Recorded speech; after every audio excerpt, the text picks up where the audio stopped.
За Монгол улсын ерөнхийлөгч маань энэ намрын нээлтийн чуулганы үеэр ард түмэндээ хандаж хэлсэн үгээрээ ард түмний хувьсгал дуурайлан дуудлаа. Манай одоогийн тогтолцооны чадвар боломж нэгэнт бүр мөсөн шавхагджээ. Тийм учраас би улс орныхоо ирээдүйн төлөө хөгжил цэцгэлдэд хүрсэн хүчрэг Монгол улсыг бий болгохын төлөө улс төрийн намууд, эрдэмтэд, судлаачид, иргэд сонгогчтойгоо хамтран бүх нийтээрээ эрүүл ухаанаараа шүүн хэлцэх замаар тогтолцооны реформыг хийх хэмээн уриалж байна. Эрхэм гишүүдээ эрс шинжилэлд бэлтгэхдээ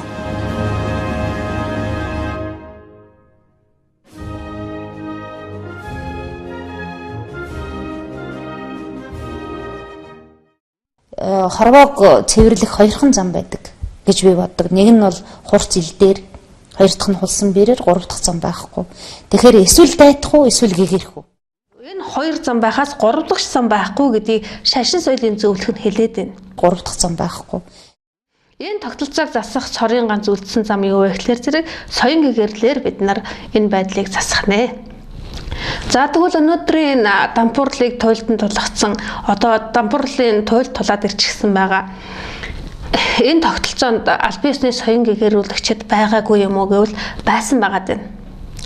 За тэд ямар нэгэн үйл ажиллагаа явуулаагүй юм уу гэвэл маш идэвхтэй үйл ажиллагаа явуулж өнөөдрийг хүргэсэн байна. Харин тэд үнэхээр номын ёсоор хийх ёстой үйл ажиллагаа номын ёс дагуу хийв үү? Эсвэл буруу юм зүйл хийгээд байв уу? Үүнд мэргэжлийн хяналт шалгалт бий юу гэвэл байхгүй байдлаар өнөөдрийг хүргэсэн байна.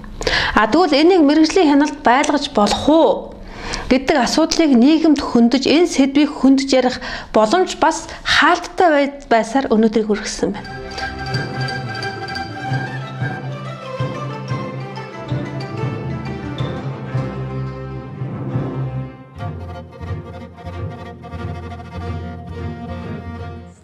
Хулгай хийгээд талыг нь дамд өгөөд намайг хулгай хийсэн гэж битгий бодоорой гэж бид ном уншуулж байна гэж төрийн тэргүүнээс эхлээд хэн хөнгүү ярих боловч ямар ном заах ёстойг юу зааснаас энэ завхрал үүдүүдийг хянан шалгах мэргэжлийн хяналт Монголын төрд байхгүй. Төрийн энэ завхрлаас болж шашин самуурснаас болж ард түмэн мунхарч Монгол улс ингэтлэн урууданд оройтв. Энэ учраас бид Монгол улсын ерөнхийлөгчд хандаад байгаа байлаа. Монголын төр хамгийн хүчрхэг үедээ энэ зүгт анхаарч Монголын хаад шашны ном аялцаанаар их цагаа өнгөрөөдөг байсан тухай түүхэн сурвалжууд өгүүлдэг. Тэгвэл энэ удаадч тэр түүхт автагдаасай. Ард түмний оюун санааны залуур юу байх ёстой тэнэг шалгалт хийхгүйгээр улс орон хүчрхэг оршин тогтнох боломжтой юу гэдэг ийм асуудлыг бид нийгэмд дэвшүүлэн үйл ажиллагаагаа явуулдаг. Энэ учраас хэвлэлийнхэнд хандаж байна. Манай байгууллага 2014 онд Бурхны шашныг нийгэм зөв таниулан тайлбарлах чиглэлээр байгуулагдсан. Ингээ байгуулагдсан цагаас хойш энэ дагуу үйл ажиллагаа явуулсны нэг тод жишээ нь нүүдэл шийдлээр дагцад энэ сэдвийг хөндөж ярилцах боломж үүсгээч гэдэг ийм бичиг өгсөн. Энэ үний хариуг мөн энийг 2016 оны 4 сарын 14-нд өгсөн байгаа. Энэ дээр юу гэсэн байгаа вэ гэхээр зэрэг энэ Баттулга улсын их хурлын гишүүн байх үед манай ерөнхийлөгчтэй одоо баримтлах юм үйл ажиллагаа болсон шүү дээ. Тэгээ улсын их хурлын гишүүн Баттулгыг шалгаж баримтлах өвмөнтэй холбогдуулж хөндөв. Өнөөдөр засаг төрийн удирдлага хэнийгч мэргэжлийн хяналтын шалгаж баримтлах хариуцлага тоосдог бол мэргэжлийн хяналт шалгалтаас гадуур орших нэг л салбар бий. Энэ бол шашны салбар. Уг нь шашин бол ард түмний оюун санааны жолоодлого гэдэг утгаараа хамгийн хариуцлагатай салбар байдаг. Гэтэл энд хариуцлага алдагснаар улс орон ингэтлэн урууданд оройтоход хүрвүү? Шашны номлогчид үнийг номлож чадж байна уугүй юу? Тэд үүрэгт ажиллаа хийж чадаж байгаа эсэд их мэргэжлийн шалгалт бий юу уугүй юу? Хэрвээ байхгүй бол байлгах боломжтой юу эсвэл боломжгүй юу? За ийм сэдвийг хөндөж ярилцъя гэдэг энэ бичгийг өгсөний хариуд энэ Монгол телевизээс 2016 оны 4 сарын 18-нд хариу өгсөн. Энэ дээр юу гэж байгаа вэ гэхээр зэрэг та бүхний Монгол телевиз нь өвгдийн өдрийн хүмүүс байгууллагаас 2016 оны 4 сарын 14-ний өдөр ирүүлсэн 06 талбан тоотыг хүлээн авсан болно. Тус телевизийн хөтөлбөр нь одоогоор дүүрсэн байгаа тул танай байгууллагын дэвшүүлж буй шашны номлогчид үннийг номлож чадаж байна уу? Тэд үүрэгт ажиллаа хийж чадаж байгаа эсэхэд мэргэжлийн хяналт шалгалт бие юу сэдвээр нүүдэл шийдэл нэвтрүүлэх хийх боломжгүй байгааг хүлээн авна уу гэсэн. За иймэрхүү байдлаар энэ сэдвийг нээлттэй хэлцэх боломж хаалттай байсаар өнөөдрийг хүргэсэн. Тэнэглэлд мөрөггүй. Зовлон тоочих гэдэг байгаа боломж зүгээр ингээд юу харагдаад байдаг вэ гэхээр шашны нэрээр Хүмүүсийн зарж байгаа мөнгө бол бас их мөнгө. Жилдээ. Зардаг мөнгө бол бас их мөнгө. Замбраа ганангийн орлого тэр мөнгө хүрдэггүй байхгүй, тэр мөнгө хүрдэггүй жилдээ. Тэр мөнгө хаашаа урсаад байна гэж. Зовлонгоо нэмэглэегээ зориод очихт нь зөрөө зовлон тоошид суух зовлонтой амьтдыг монголчууд шүтээндээ залснаас улс Монгол мань ингэтлэн урууданд оройтож хүн ард мань ингэтлэн арчаагаан алдав. Ингэхэд 10 хар нүгэл гэж юу вэ?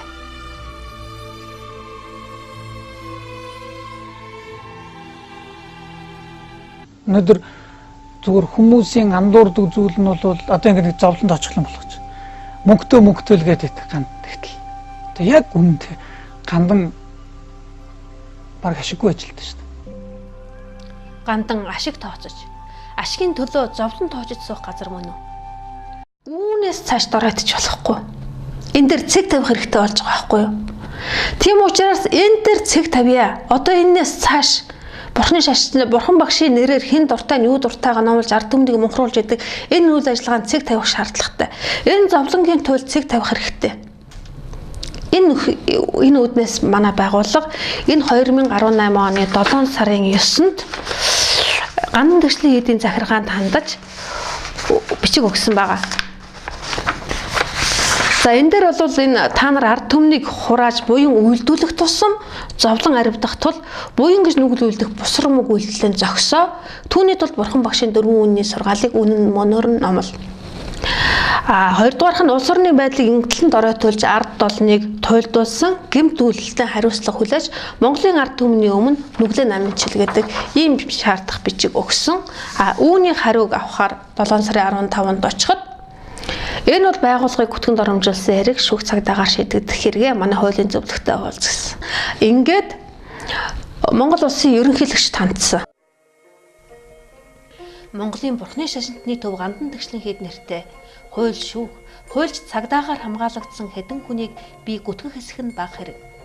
Харин Бурхан багшийн нэрийг бариад хуургийн хувцс өмссөн хэдхэн этгээд Монголын ард түмнийг мэхлэн доромжилж Монгол улсын хувь заяагаар тоглох нь их хэрэг тул их хэргийг их хүнд мэдүүлж улсынхаа эзэн төрийнхээ тэргүүн тандахаас өөр би хэн тандах вүлээ. Энэ зүйлд анхаараач ерөнхийлөгч. Би танд хандаж хэлсэн үгнээсээ болоод өнөөдөр ялын төлөвлөгөө сонсохгүй сууж байна.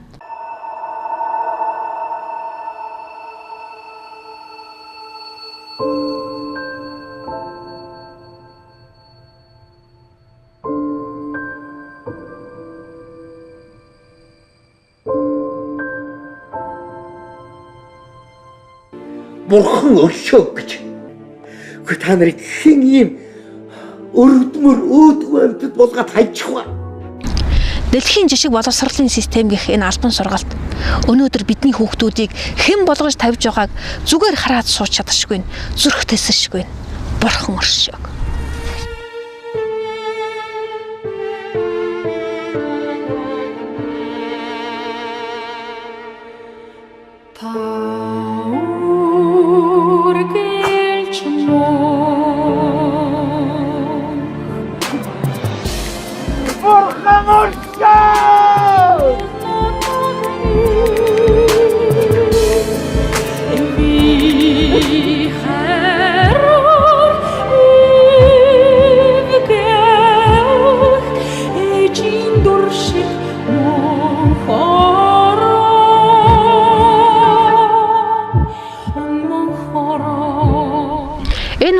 Хариуцсан толгойлох төрийн тэргүүн та.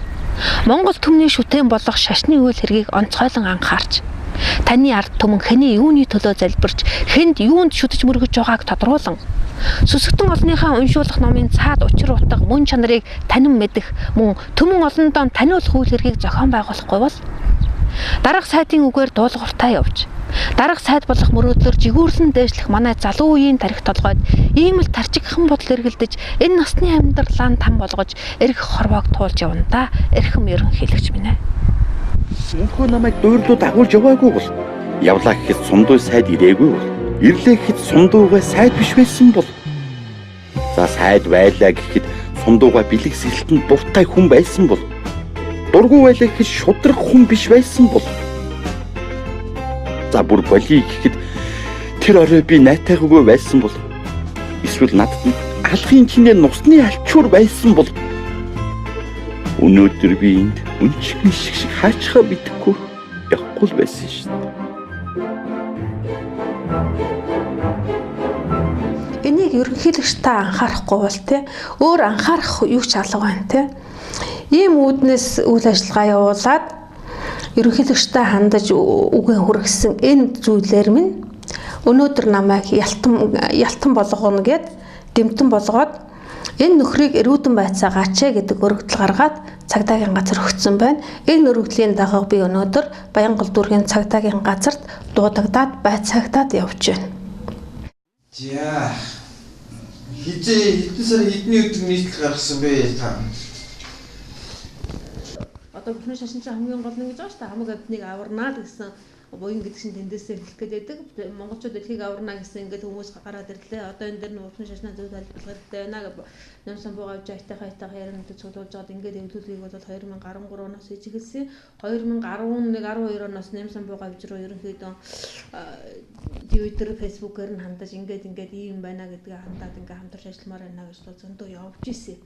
Ямар ч нөхцөл боломж гарахгүй. Тэгээ 2015 онд бас Чойжим самбад гэж угаад бас алт мэчиг өгж ийсэн эднээс 15 оны 3 сарын 6-нд. За тэгээд тэрнээс хойш тэгээд бас Намсан бууга авч гол нь намд гол хүн байдаг. Тэр хүний номлолыг зөв зүйтэйг нь зөвлөж байгаад ингээ яагаад тэгээ болохгүй нь алдаатай хэлж байгаа яриануудыг бас авч байгаад ийм гэсэн маягаар бас 15 оноос эвдүүл хийсэн. Нийтлэл гэх юм бол одоо тэрнээс 15 оноос хийж тийм үү? 13 оноос эвдүүлгээ хийсэн. 13 оноос ихтэй бол маш тийм Намсан бууга авч яриануудыг холбож хүлээж байгаа. Ард түмнээ Намсан бууга авч яриагаа синхронч санаатай юм хийж хэлсэн. 3 эвдүүлэг нь байж байгаа. TV YouTube-д ч байж байгаа, юугаараач байж байгаа. CD-гээр байж байгаа. Би зүгээр өөрийнхөө болыг хийгээл л да. Энэ ганцхан замбар ном уншаад гоё болчихдог бол биш. Тий, биш аахгүй. Эднийг манлайлал гэдэг нь болохоор ерөнхийлөгчөөс эхэлж явах юм шүү. Би бол тэгж боддог. Гэхдээ бид нар ерөнхийлөгчд өгсөн. Ерөнхийлөгчд 7 сарын 9-нд яг энэтэй зайд адил зэрэгцээ ерөнхийлөгчд бичиг өгөөд ингээ яваад байгаа юм л да. Тэгээд ерөнхийлөгчийн хамруулж байгаа эдгээр зөндөл юм хийсэн л байгаа л да. Хамгийн гол нэг оюун санааны жолоодлого гэдэг чинь шашин учраас энэ төрийг хаашаа явахын нарийн эрүүл жолоодох хэрэгтэй юм байхгүй. Том салбар байхгүй. Тийм учраас тийм шүү дээ. Тийм шүү дээ. Оюун санааны жолоодлого ард түмчин бурхнаа шашнаа шүтэж ингэж залбирчхад төр гэсэн хүмүүсийн бол та нар миний энийг ханх гэд ингээд захирдаг. Тэгэхээр зэрэг хэн дээр нь оюун санааны дээр нь тэр ард түмний дээр нь энэ утгаараа бол тэр шашин ч өөрөө зөв зөвхөн залуурчхлаа тэр төрчин зүйлээс аваад сайн хаан ярьснуудыг ярив шүү. За яах. Ихч. Таныг бол цоожим шиг бүтгээд ийна ингээд бүтгээд юу байгаа доромжлоод наа гэсэн асуудал юу гэсэн бохоггүй надад хамтлаг гэсэн бохоггүй. За наадах чинь ийм үнэхээр Чойжим самб номынхаа дагуу зөв яриад байгааг би буруу ярьлаа гэж ойлгоод байна уу? Эсвэл үнэхээр Чойжим самб номынхаа эсрэг зүйлийг яриад байна уу те? Энүүнийг л нэг шалгах. Ийм л нөхцөл үүсгэхийн тулд би түүнийгээ хийсэн. Миний буруу бол би буруугаа тодорхойлуулъя. Тэгээ буруугаа хүлээе гэдгийг тэднэрт бол хангалттай хэлээд байгаа. За энэ шийтгэл амсахын өмнө те энүүнийг энэ дээр нь хустай ярих юм бол өнөөдрийн тогтолцоо яагаад дампуурах дөрөв тогтолцоог яаж засах вэ те тэр хувьсгалыг чухам хэн хийхээ яаж хийхээ гэдэг зүйлийг миний хувьд бол тодруулж ийм олон зүйл хийсэн. Энэ нэг бол би юу гэж нэрлэдэг вэ гэхээр энүүнийг нэн шинэ үеийн түүхэн сурвалж хөтөллөө. Энэ 30 мянганд буюу 2000 он гар сар ялангуяа 2010 оноос хойш энэ улс төрийн ямар үзэл санаа гарч ирэв. Энэ үзэл санаагаар давлгааллаа хөдөлсөн ямар хүчин гарч ирэв. Тэр хүчнийг нухчин даргасан ямар үйл ажиллагаа явагдав. Гэхмэт энэ бүх дөрвөө дээр нь тэр бүх хүмүүсийн бодтой хэлсэн үг, хийсэн үйлдэл энэ бүхнийг оруулаад энэ ард түмэн чинь бүгдээрээ ингээд мунхраад явцсангүй. Өнөөдөр мөнх тэнгэртэн монголчууд сэрнэ гэсэн цагтаас ирж улс дэлхийн ертөнцийг аварна гэсэн үйл ажиллагаагаа эхлүүлэх ёсоор эхлүүлж яаж хүчин зүтгэл гаргаж хэн юу хийв хэн нь хинбэ гэдгийг энэ дээр бол түүхэн сурвалж хөдөлж төвөрлж эмхтгсэн энэ эмхтгэл дээр нэг анхаарлаа хандуулаач ээ.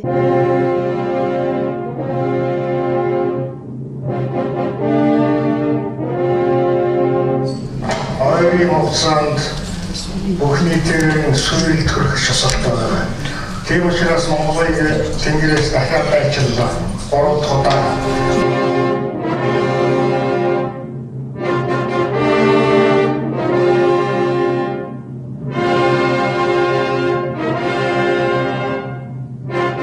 Тэр үйл явц хоёр талаас нь явж байна. Шинжлэх ухааны шугамар явж байна.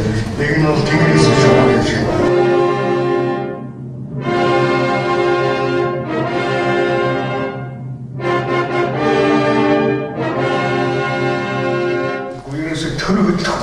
Юушлахгүй мэн гэдэг ойлгож ашиглаж байна. Энийг ч одоо гавхан зүгээр өдөр тутамдаа ажиглаж байгаа.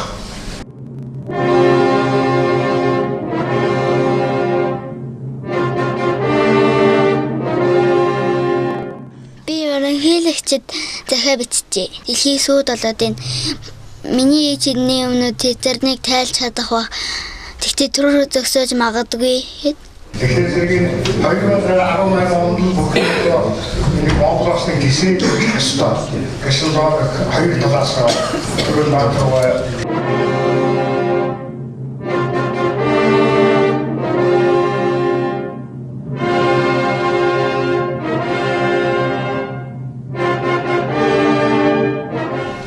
энэ бол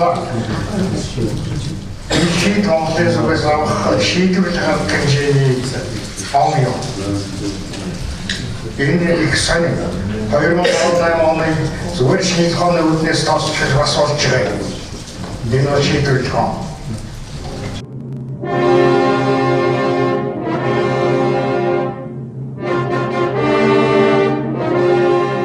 Монгол төрийн алтан жолоог нэг ч гэсэн монгол хүн анх удаа хөдөлж явах гэж байгаад миний хувьд баяртай байна. За ингээд цөвөн цагт орсон Монгол ардын хоёр баатар сайн цагийг авчрахаар саарл ордонд нэвтэрлээ. Одоо Монгол ялах уу? Монголыг эзэгэнсэн тэд ялах уу гэдгийг шийдэх ширүүн тулаан тэнд өрнөн. Монгол хүн 18 оныг авах ёсгүй юм аа. Энэ үүднээс энэ өнөөдрөөс энэ танхимаас их үйл хийх ёстой гэдгийг би та зориуд хэлж хэлсэн. Ийхүү Монголын ард түмэн 8 настай болчраасаа 80 настай борлууд хүртлэн нийт ард түмнэрэн их дэлхийг аврахын төлөө тус тусдаа шуур хайлан хөдөлжээ. Одоо энэ их үйл хаанаас эхэлж нэгэн цул хүч болон хаанаас хөдлөх вэ?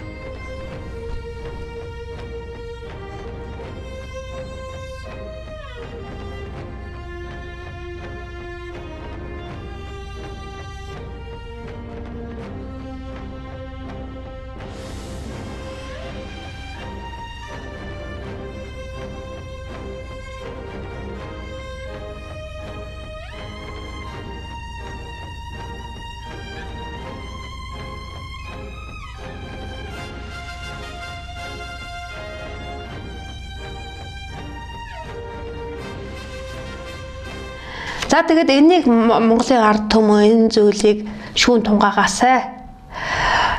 Миний энэ шүүх цагдаа дуудагсны хэрэг үгээр бүтээсэ гэж хүсч энэ бичлэгээ хийж байна. Тэгээд уг нь миний хувьд бол энэ нэг хэвлэл мэдээллийнхэнтэй хандах тийм дор хаяадал хэвлэлийн хурал хийлгэж байгаа тийм зарлах юм бололцоо нөхцөл нь уул надад байгаа. Надад хамгийн гол ганцхан тэр нэг мөнгөний бололцоо нь байхгүй дээрээс л ингээд чимээгүй яваад байна л да. Тэгвэл мэдээний албаныханд үүнийгээ танилцуулаад тэгэд Монголын ард түмэндээ хүргээд цаг нэрсийн маандаа болчих байхаа, бүтчих байхаа гэж бодож байна. Анхаарал татсан явдалд баярлалаа.